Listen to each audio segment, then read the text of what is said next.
Halo pemirsa, apa kabar Anda hari ini? Kembali berjumpa di Kawanua Info bersama saya, Vena Liza. Berbagai informasi seputar kota Manado dan sekitarnya, hingga informasi mancanegara akan kami hadirkan untuk Anda.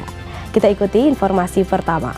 Pemirsa, tergiur keuntungan, seorang oknum pegawai negeri sipil nekat curi 3 motor dan dibantu rekannya menjual ketiga ranmor tersebut secara online.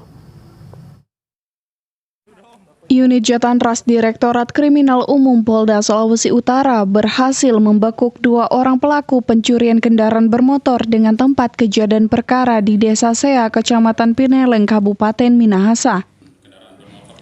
Kedua tersangka masing-masing berinisial MM 22 tahun warga Kecamatan Malalayang, Kota Manado, dan AR 36 tahun warga Kecamatan Amurang, Kabupaten Minahasa Selatan yang merupakan seorang oknum pegawai negeri sipil. Kasubdit Jatanras AKBP Beni Ansiga menjelaskan modus operasi pelaku dengan masuk ke rumah korban melalui jendela yang terbuka, kemudian mengambil motor yang terparkir di dalam rumah.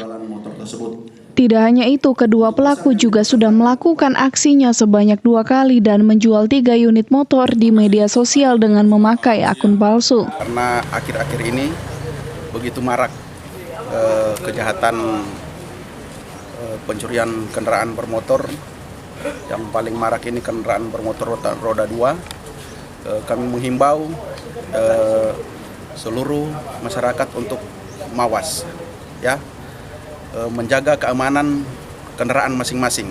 Jangan hanya berharap ditinggal, tapi tidak hanya berharap kunci yang dari pabrik, tapi gunakanlah kunci-kunci lain agar para pelaku kejahatan ini sulit untuk membongkar motor dari rekan-rekan. Saat dilakukan penangkapan, salah satu pelaku terpaksa dilakukan tindakan tegas dan terukur karena mencoba melawan petugas saat hendak ditangkap. Saat ini kedua pelaku sudah berada di ruang tahanan Mapolda Sulut untuk mempertanggungjawabkan perbuatannya. Eka Putra melaporkan untuk Kawanua TV.